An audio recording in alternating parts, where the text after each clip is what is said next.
So I speak on ways that we could make sure our students grow and how also we can be effective leaders, because I know uh, the number one factor of how students do in school is the teacher.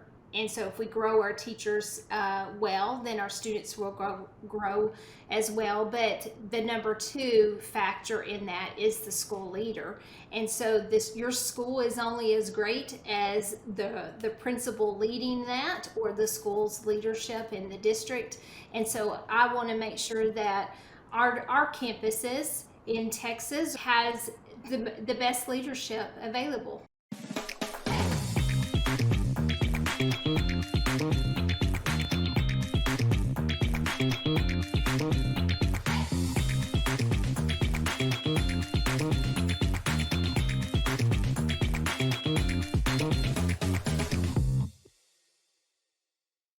I have so much respect for the people in education, the teachers, the principals, the superintendents, all the people who are out there every day educating the next generation. So much respect for them. And we have one of them on the podcast today. Her name is Stephanie McConnell. She's in East Texas, has an awesome accent. And me not knowing accents very well, I was like, oh, she must be from maybe Alabama or something, which she said she gets all the time. But no, she is from East Texas, and I absolutely love how proud Texans are of their state and where they come from. But we dive into education and how school has been this last year, and how she runs her area. She is now an assistant superintendent there in East Texas. But this one's really fun. We dive into education, so stay tuned in just a few moments for the next episode of the Finally Marketing That Works podcast. Well, hello and welcome to another edition of the Finally Marketing That Works podcast. I'm your host, Mitchell Slater. I'm here with a new friend out of awesome East Texas, as you'll hear from just a second, this beautiful accent that Stephanie has. But we're going to dive in. She is an educator. She is a principal. She is a speaker. She has an online course. She is pretty much the jack of all trades in the form of education, but she's awesome at it. And so you guys are going to dive in and we're going to have fun. But I'll first, before I do that, let Stephanie introduce herself. Stephanie, how are you today? I'm doing great. I'm so excited to join the podcast tonight and get to meet everyone. It's going to be fun. And I'm just going to go ahead and dive right in. Let's let you tell me about your school. I know you still are in of course, the school world as well as speaking. And I know you just mentioned you were in California before we hopped on the podcast. So tell me what school you at and what's the day-to-day life look like for Stephanie McConnell? Well, I am actually no longer the principal of the school. I am the assistant superintendent. And so I am located in a district called Hawkins ISD. It's in East Texas, not too far from Tyler and a couple of hours from Dallas.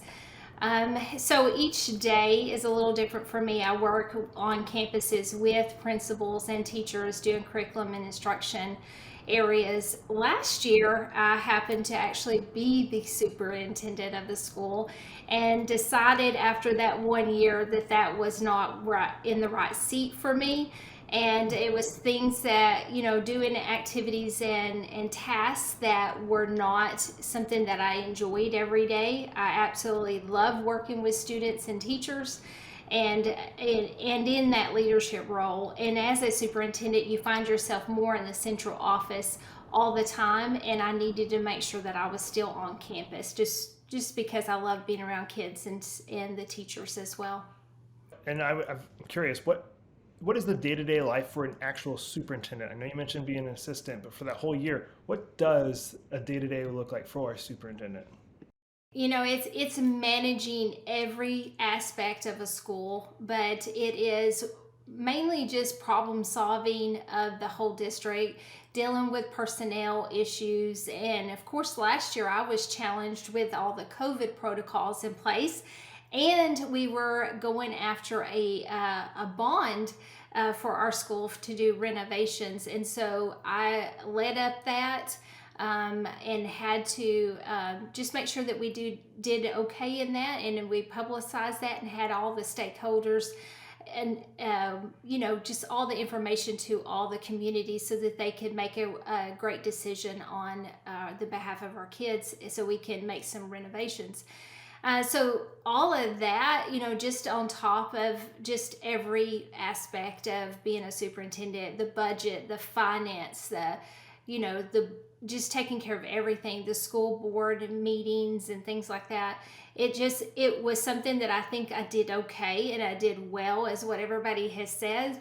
But it's just not something that I want to continue to do year after year. So that's why I asked at the end of the last year if I could switch over out of the superintendency and down, take a different position so that I can work directly with teachers and principals. Man, and kudos for you for not just sticking with, like, okay, you got to the top, I guess, so to speak, in terms of education, and you were like, man, I don't like this, to go down, I guess, to do what you actually loved, and not just go, well, I made it, I'm superintendent, but you didn't just stick with it. So that in and of itself is awesome and speaks to who you are as a person. So I'm glad you did that. For the superintendent, I'm assuming a lot of pressure comes along with that, of course, of being a leader and the head of a district. Is there times when, because I've heard this from school board members that I've met before, where they have been like called out at filling up their car with gas, be like, hey, why are you doing this to the district and blah blah, like, and they like are worried. I was like, oh, I can't imagine. I don't even know. I know one of our school board people in my area, but did that happen with you as well? Like being a superintendent, you're filling your car with gas, you're out getting food with your family at the restaurant, and they're like, hey, why are you, especially with COVID stuff, like, did that happen? Is there a lot of like public pressure on you when you were in that position? There's absolutely a lot of pressure, but I did feel 100% supportive by my community and by my school board. And I also made sure that I made decisions that I knew that may not be favorable for everyone, but at the end of the day, it was what's best for kids.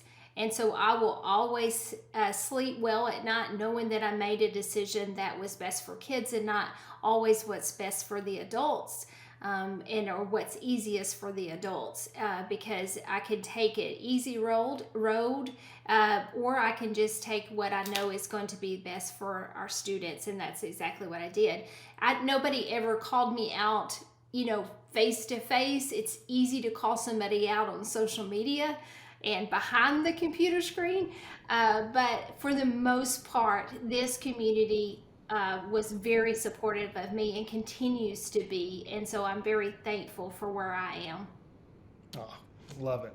And so you have now assistant superintendent, and you're running your business with, which I'd love you to just, again, we'll kind of dive into that next, for the principals, and you have your huge Facebook group, you're speaking, you have the course online. So how do you juggle both of those, and what does that look like? Where I'm assuming as assistant superintendent, it's still very demanding. In my head, I would picture it's a very demanding job, so, but you're still juggling all these others. So what does that look like? Right. So to be an assistant soup, you're working on curriculum instruction with teachers, and it's definitely a different role. And but I'm a workhorse, so I feel like I am there from the first one there and the last one to leave kind of attitude, and just working with everyone. But there, it comes with accountability, because you want to make sure your campus or your district is performing well, and plus, not just for that, but you want your students to get exactly what they need every day, and so it's my job to make sure that happens. As far as my business side, how I manage that is I get up very early in the morning, sometimes 2, 3 in the morning, and I work before I go to work. I'm on campus at 7, and then after I get off, I work until 8:30 or 9 at night.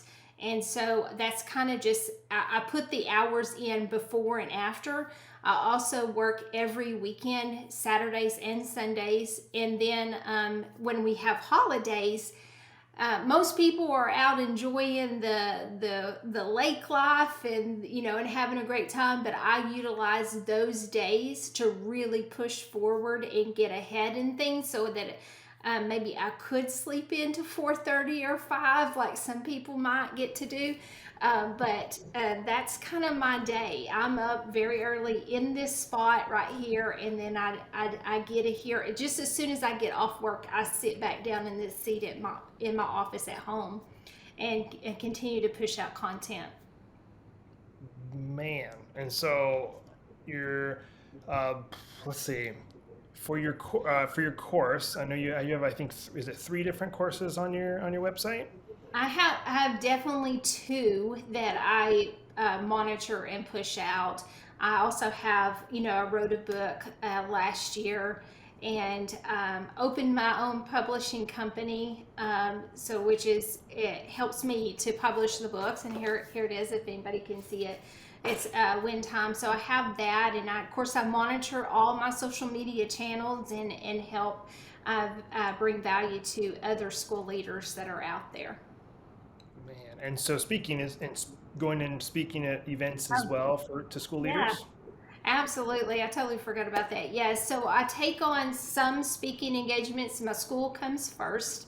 I try never not to miss a lot of work, but there's maybe once a month that I'll go and speak. I limit that just because of the travel time. Just because you might sign up to speak somewhere, say like I was out in California, and then you're wind up out of the district for a couple of days because of the travel between there. So I really take that into consideration, how much time I'm off and away doing this. But it is something that I love to do, and the district knows that comes a part of me.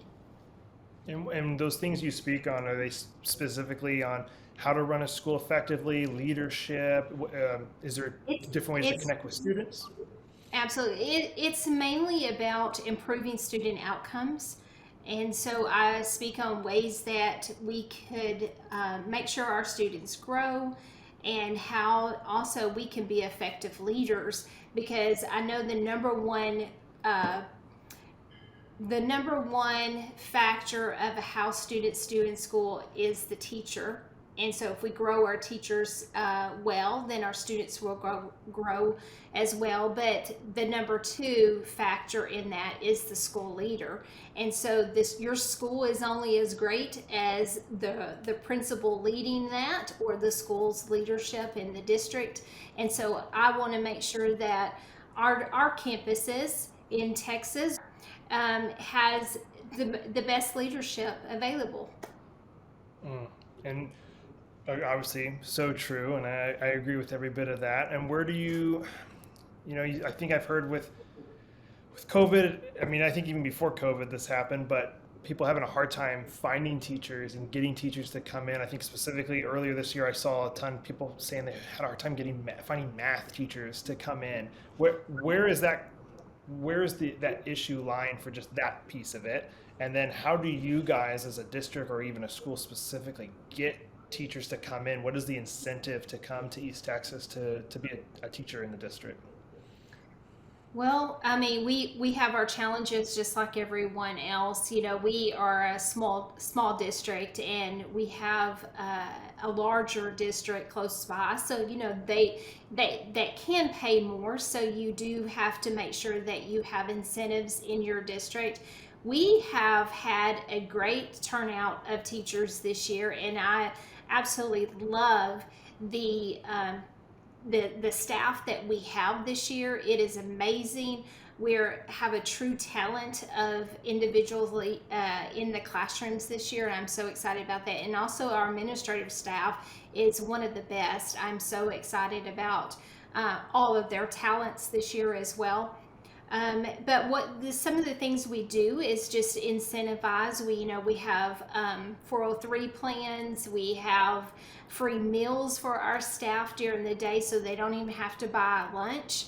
I mean, that may just be very minor, but it is a big deal when you live in a community that doesn't have a lot of restaurants that you can leave and go eat and pick up something. So we are, it's a good driving distance if you want to go through a drive-through. So we just want to make it easy on our teachers. Things like that. We're a small school district, so it feels like a family. And so we capitalize on that. We want everybody to feel that they're part of Hawkins when they are with us. So good. And where does that shortage, if you guys haven't experienced it firsthand, you know, like where does that issue lie for the across the country for a teacher shortage? And if you don't have an answer, that's fine. I've always been Yes. kind of curious where is that rooted from? I think a couple of things come to mind when you get specialized in certain fields that require, like chemistry or Spanish class or things like that. When you're very specialized, so if we're hunting for one of those specializations, it's a lot harder to find because there's very few of them. Also, I think searching for different diverse teachers as well. So we want to make sure that our staff population, our staffing matches our student population as well. So we have a diverse staff. And sometimes that's hard as well. So those are the same. I think that's true probably across America. It's just to make sure that, you have the specializations covered and you have a diverse staff. And now you have these schools that are they're full with students, they're full with teachers. What is the in terms of, like, I guess changing it to like the marketing talk now? So if there was a school, do schools, especially public schools, do they need to market their school? And do they have marketing budgets? And if they do, what does that budget go towards? Does it go towards brochures and running a radio ad or doing the football booster stuff? I mean, we're kind of curious of the marketing world when it comes to public schools and how they have that allotted. I think what you would probably see typically are use of social media, which doesn't cost us anything. But one thing that we have here in Hawkins, we have a billboard, and so we're advertising on the billboard, which is just that we have a great school. We offer these different courses that you might want to enroll your students in. But when we go to job fairs, we set up a booth and we have programs to hand out, and we're out there just like everybody else. And those happen, towards the spring semester, that we'll start marketing really hard and going to job fairs and recruiting staff. And is that marketing, when you guys do those things, the billboard and all that, is that marketing the district itself, or usually every school's on their own to try and market their school to get teachers and students to come to their school? Yes, no, you would be marketing just your school district. So we wouldn't be marketing everybody's. We're saying, hey, come to work for Hawkins. This is the place to be, kind of thing. So you're competing against another school that is close by to get the best teachers. And so if somebody was to apply, they apply to the district, do you place them at a school you think they're a good fit for? Or can they say, I want to go to that one over there, that elementary school, not that middle school? Is that how that works? They get to pick? They can apply for any position that we have open that they are certified to teach in. So if they are certified in lower grades, they can't apply for upper grade, in high school. They have to fit within their certifications. And so we check those things when they hit apply for those positions. And so that's kind of how that works. And then, say if they pick a range of grade levels, then you just work with them and you have conversations. Which grade level do you feel more comfortable teaching? Things like that. So we want them to have the right fit when we interview them as well. So we typically give them the position that they're trying to go after because that's what they're comfortable in. But that's not always the case. I mean, we can't always say, hey, I need you in this position, but would you be willing to take it? And that, they can or don't, but typically they usually take the position. And does the district set up each school with I guess it'd be from the district down, I would assume, for like communication avenues for parents, for saying, hey teachers, here's how you can message the parents about homework assignments, where their grades are at. Is there like technology set up for that, or how does that work for your district specifically? Each teacher can do their own method. There are the normal avenues of that, emails, things like that, and newsletters, home, those kinds of things. But some of them have digital ways of using, some, I don't know, just like Google Classroom, and ways to communicate with parents that way. But sometimes, just picking up the phone is the best way to do. But that's kind of not being the norm anymore, I guess, because of social medias, or iPhones are being so much easier just to pick up the phone and text somebody. So picking up the phone and calling somebody is a little easy, not as normal as it used to be. Sure. I feel like I'd be like, I mean, my kid's only 2 right now, but if I could imagine in this day and age getting a call, me like, what happened? Like if it's a phone call, Yeah. like I'd be freaking out, like a phone call from the school. Uh, and I would love you to chat about your book a little bit. I know you flashed it up on the screen real quick. What is your book about, and how has that journey been from starting a publishing company, writing a book, publishing it? I'll just leave that in your court a little bit to talk about it. So the book is called Win Time, and it's called, the subtitle is Fearlessly Transforming Your School. It is co-authored by Morris Lyon, and Morris was the superintendent prior to me, and I took his position. Morris went to work for the state, and so that's how I became the superintendent.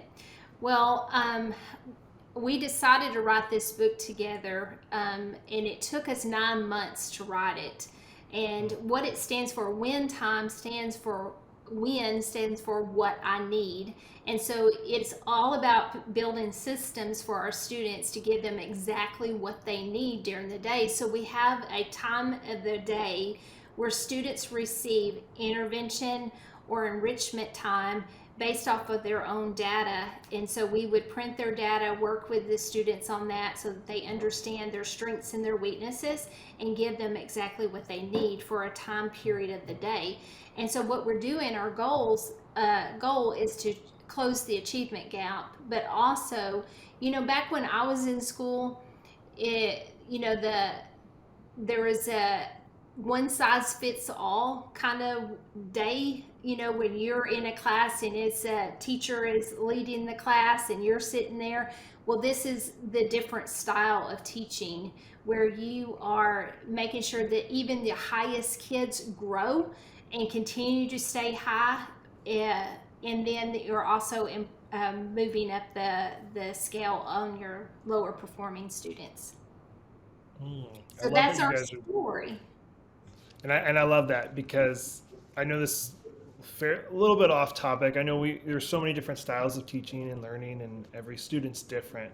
And one of the things we've done so far with our son Milo, who will be 2 next week, it's hard to believe, is we're doing the Montessori method for education and teaching, and we've really just soaked that up and really enjoyed that. It made sense in our head, I guess. And I wasn't brought up to quote unquote Montessori, even though my mom was very hands on with I was homeschooled my whole life with my 3 brothers, but just the different ways of talking that are a Montessori way and different things. I'm like, it's so weird because it's just not what I'm used to, but I mean, it's working, but it's just interesting because I think for Milo, I think he learns that way really well. Like I can see that the way we're doing it, it's clicking with his brain, it's clicking with what we're doing. I'm like, that's really interesting. And again, not to say other forms aren't good. It's just every student, every kid is so different for how they learn and how they connect with people. Some, of course, are myself as an hardcore extrovert, and there's some that are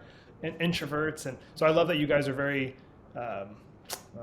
welcoming to different forms of learning and adapting with them, because that's their best way of getting success, in my opinion, is to be able to not put them in a box and say, this is how we learn. This is exactly how you sit down for 8 hours a day and listen to a teacher talk, and that's Exactly. nothing else. Exactly. Man, that's good. Exactly. And that's what it's all about, is getting personalized with your students instead of everybody getting one size fits all instruction during the day, because we just know that that's not going to be beneficial to all students. Some people, like if I was in school, would be fine with that, but there would probably be times in my life or even subjects that I face that are more challenging that I need a little bit remediation in the way, along the way too. Mm. Now, I know that we have listeners of the podcast that are in the education field that are tuning in. So you've been in this space for a long time. So I know we could talk for probably hours about advice and resources and everything for teachers and leaders of schools that are listening in. But what would you say what are the biggest hangups that schools have? Like, man, when I've talked to school leaders and all these things, here are the three things that come up over and over again that they're struggling with and they need the most help and guidance on. Is there a three that you would put your thumb on and go, ooh, it's this one? And it could be maybe, again, engaging with students. It could be connecting with teachers, getting teachers, any of that stuff, or others. This is a hard question, but some of the things that come to my mind right now are teachers face challenges every single day. They face the challenges of educating every student from different extremes to the other, and that's challenging in itself. They have behavior issues, they have academic issues, they have things, home life issues that they can't even impact, but they can only impact what they can do inside the classroom. They can't change the home life, but they can change how, taking care of them while they're at school. So I think the pressure, the time that they're having to, spend on everything, because most teachers don't work just from 7:30 to 4 every day. They're working much longer hours. They don't get paid enough. So I think teachers face many challenges, administrators as well. We face challenges to try to know it all, to try to put something in place that is unfunded mandates by our state, and the pressure to perform, and the accountability measures. It's all a big challenge. I think my best advice is everybody just take one bit of that you can control and just do the best you can with it. I know that's probably just as simple as you can make it, but I think if you sit there and you are so stressed out over all of it, you're never going to be able to impact all of it. So you've got to do what you can do, and just face that, and be good with it. And that may not be the best way to say it, but that's just the way I say it. And I will say I have so much respect for teachers and educators because, again, I was homeschooled my whole life, but I look at my mom she homeschooled 4 boys, and I don't know how we didn't die. I mean, we all made it, we all survived, and none of us got into drugs or jail or anything like that. We was like, wow, good job, mom. And I just think that's 4, and then you got these teachers that for 8 hours a day are dealing with, I mean, I don't even know what all they're doing. Every district, every school, every kid is different, and every year it's different if you're staying. And I just have a lot of respect for educators. So anybody listening that's a teacher, man, hats off to you, because that's a lot to ask of somebody 5 days a week just for the actual dealing with the student part of it and teaching them and I mean, just I'd be exhausted. So kudos to all of you guys listening, and you as well, Stephanie, for being a principal and now assistant superintendent. That's a lot of pressure. That's a lot of responsibility, of course, on your shoulders there in beautiful East Texas. So thank you as well. Thank you. So before we end the podcast for today, is there any cool, awesome advice that you would give? I know you just gave one, but anything else in closing you go, man, I wish I knew this when I was a principal, or I wish I had done this when I was a teacher, anything like that you would want to leave anybody listening? I think, let me see. I think it would be just be kind to yourself. I think the pressure and the stress of being an administrator for the last 15 years can weigh on you and weigh on your health. And also, just recognize the amount of time that you are taking away from your family, and just make sure that when you are home that you're present, and in every way that you can. And I say that knowing that I work probably 18-hour days most days, and I have to tell myself that so that I can push through, because I face so many challenges working two full-time jobs, because the business is a big job and being a superintendent or assistant superintendent is a full-time job. So I think it would be give yourself grace and rest, and really be present when you're home. I can get behind that for sure. I find myself being guilty of that. Not in the education space, of course, but making sure when I'm done with work, I'm actually there to play with Mr. Milo, who's like just wants to play. He just wants to be there and hang out. And if I'm buried into my phone, it doesn't look so good. So I Right. totally agree. Well, Stephanie, thank you so much for giving time. I know we were hopping on this call. It's 8:30 here at night my time. I think 7:30 your time, because you're of course working all day long. So thank you for taking time out of your day and your night to hop on this quick podcast. And I wish you nothing but the best in your business as well as the assistant superintendent. And I know the school year just started, so you got a busy year ahead of you. But thank you again for hopping on the podcast today. Well, thank you. It's my pleasure. Well, a huge shout out and a thank you to Stephanie McConnell for taking the time to hop on the podcast with me. I hope that if you're a teacher or an educator or a superintendent, that you will join her Facebook community, Principals, as well as visit her website, have her maybe come speak at your school, buy her book. She's got a lot of great resources out there, and I hope you will use at least one of those. But if you're a school and you're in need of like a new website or some help getting more enrollment and getting your name out there, we love working with schools. It's my favorite industry to work in. And so I would hope that if you need that, you'd reach out to me personally. You can visit us at slaterstrategies.com, or hey, email me directly, mitchell@slaterstrategies.com. We'd love to see how we can help your school grow your enrollment, and connect better with families that are a part of your school. We'll be here next week with another awesome guest. So tune in then, and we'll see you on the Finally Marketing That Works podcast. See you then.